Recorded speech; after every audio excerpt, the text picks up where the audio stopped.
kita mengatakan bahwa sahabat semua, Anda diizinkan untuk mereupload atau ambil semua informasi tadi, naikkan ke YouTube channel Anda atau ke sosial media Anda. Kalau Anda mendapatkan AdSense, Anda mendapatkan benefit iklan, apapun ambil 100%. Tapi mohon jangan menggunakan nama yang menjadi trademark dari Bosman seperti nama Bosman, Mardigu, Wowi, Sontoloyo, dan lain sebagainya. Anda semua mengerti. Lalu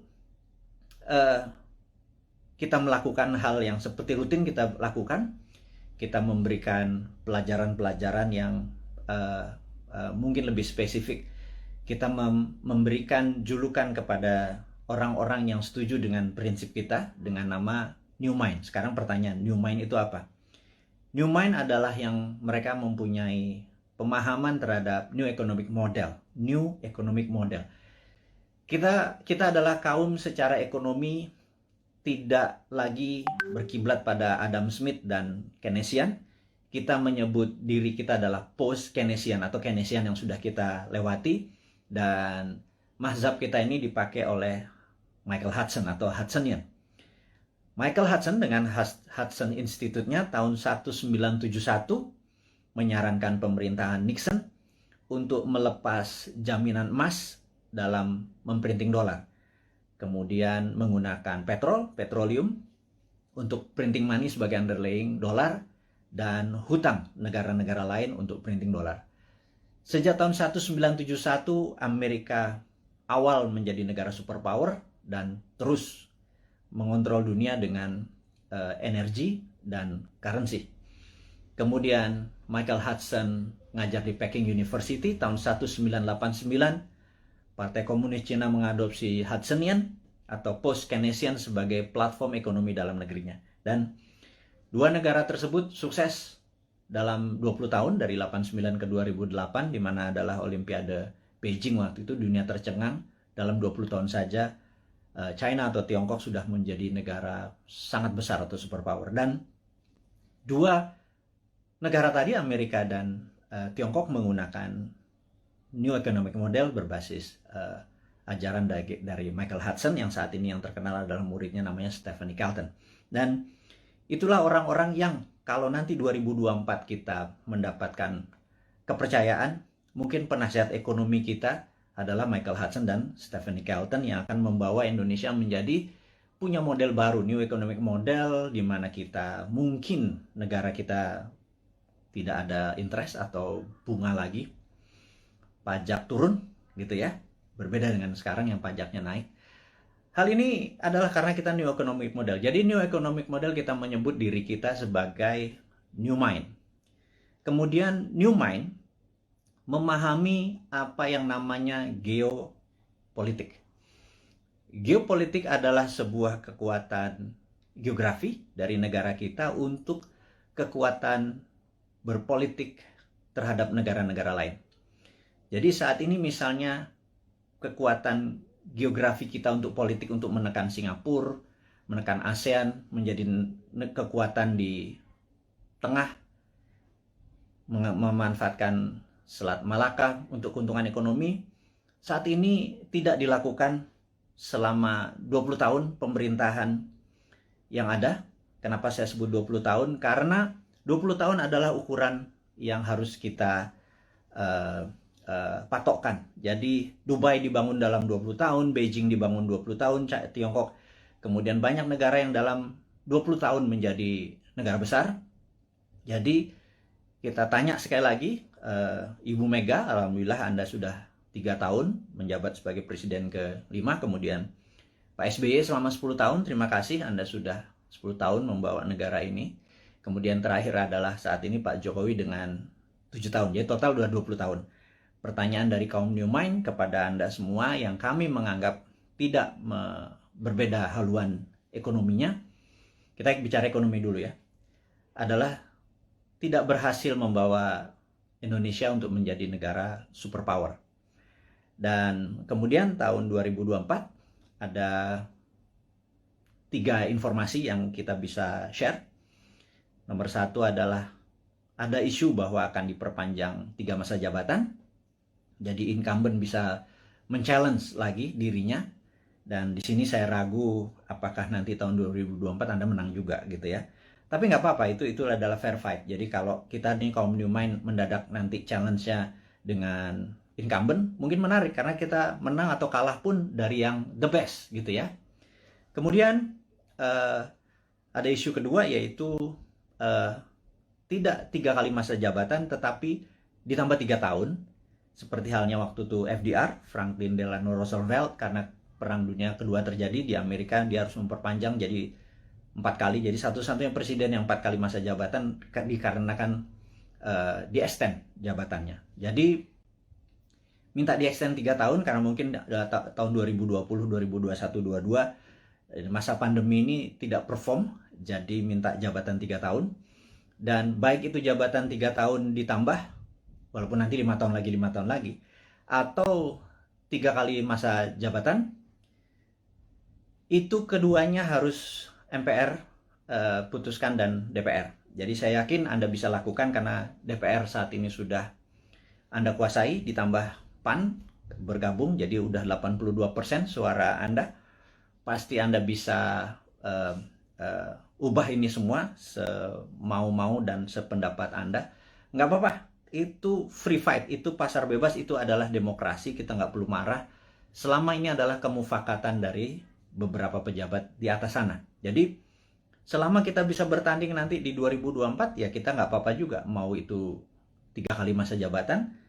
Tapi kalau diperpanjang 3 tahun itu berbeda gitu ya. Kita akan bertemu di 2027 gitu ya. Nah, dengan masuknya PAN, kayaknya konstelasi politik bergeser. Apakah PAN masuk kabinet seperti informasi yang kita ketahui? Apakah Pak Zul masuk atau Mas Trisno Bahir masuk? Mungkin Menko Kesra, saya nggak tahu. Saya cuman mengira-ngira aja. Kemudian Pak Hadi, Panglima kita yang mendekati masa pensiun, apakah dia masuk kabinet? Atau penggantinya di Panglima bisa Pak Andika dari darat. Kalau ini merasa darat lagi, mungkin Angkatan Laut yang masuk, dan Pak Andika bisa juga digeser ke BIN. Apapun itu, tujuannya saya tahu bagaimana, atau kita tahu bagaimana membuat negara Indonesia ini berdaulat. Saya tidak menentang, atau kami New Mind tidak menentang. Yang jadi pertanyaan adalah apakah kalian bisa membuat negara Indonesia menjadi negara superpower di tahun 2045 atau 24 tahun dari sekarang. Jadi apapun itu, kita lihat langkahnya hanya menaikkan pajak, kemudian berhutang, dan membangun hal-hal yang menurut beberapa orang tidak produktif. Kalau jalan tol, infrastruktur, oke lah. Walaupun dalam sebuah buku yang saya lupa, currency, saya nanti inform,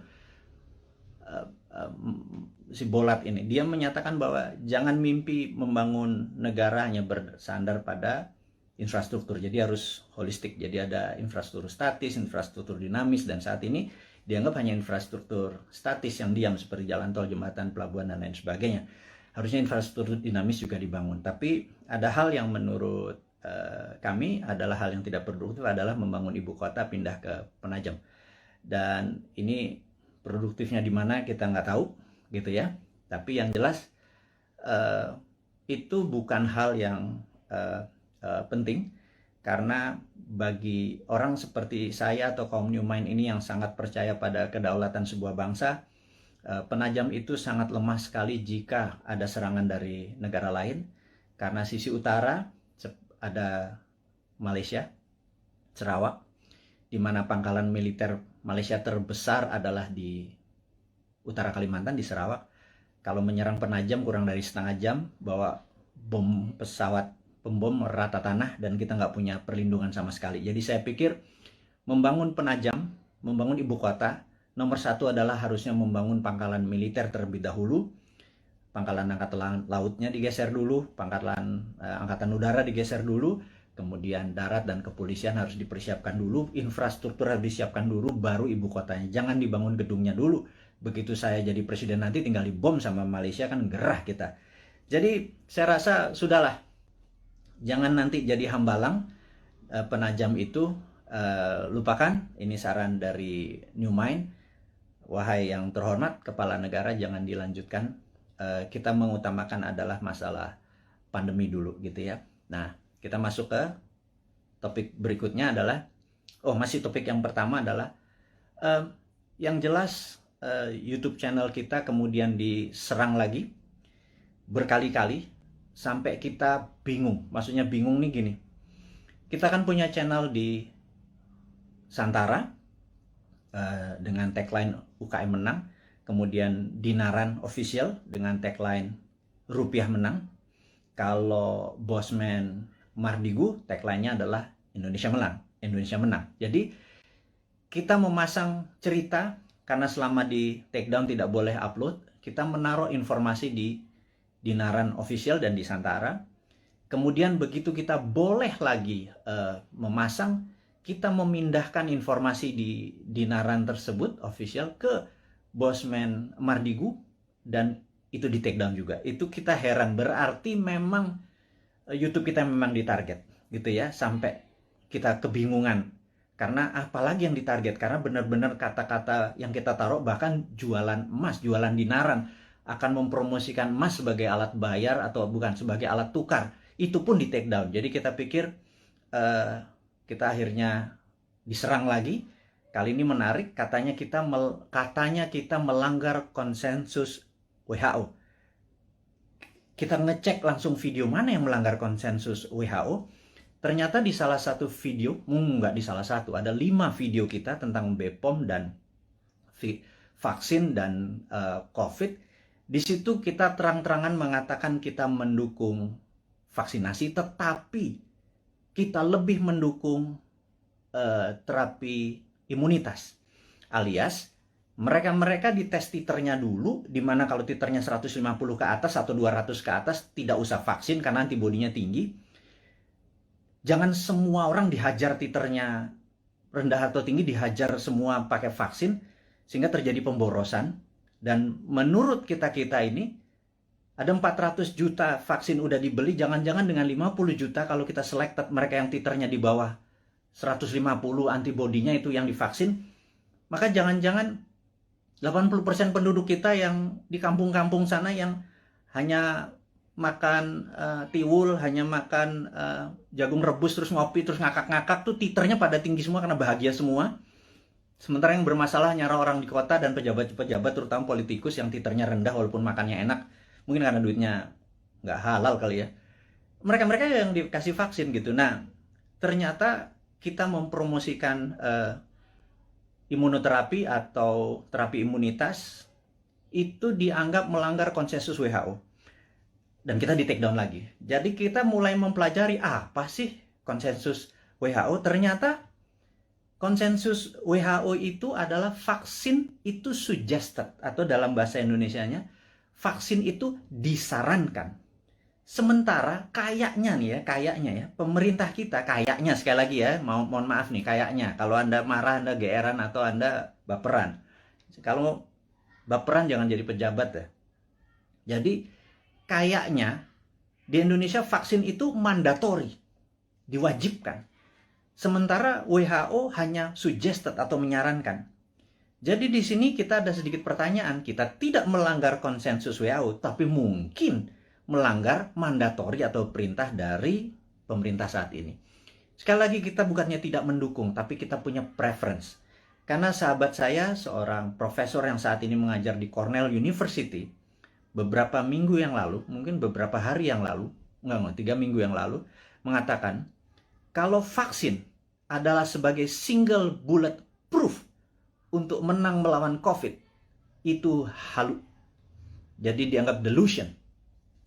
Jadi menurut beliau, kalau kita menganggap atau kita berpikiran bahwa untuk menang melawan virus corona ini, vaksin adalah satu-satunya single bullet proof, itu delusion. Jadi itu kata-kata sebenarnya cukup sadis gitu ya. Karena sebenarnya ada banyak cara untuk selain vaksin. Taliban itu nggak pakai vaksin, nggak pakai masker tuh, nggak ada yang satupun yang kena. Taliban, COVID-nya takut sama Taliban, itu aja berpikir sangat sederhana. Nah,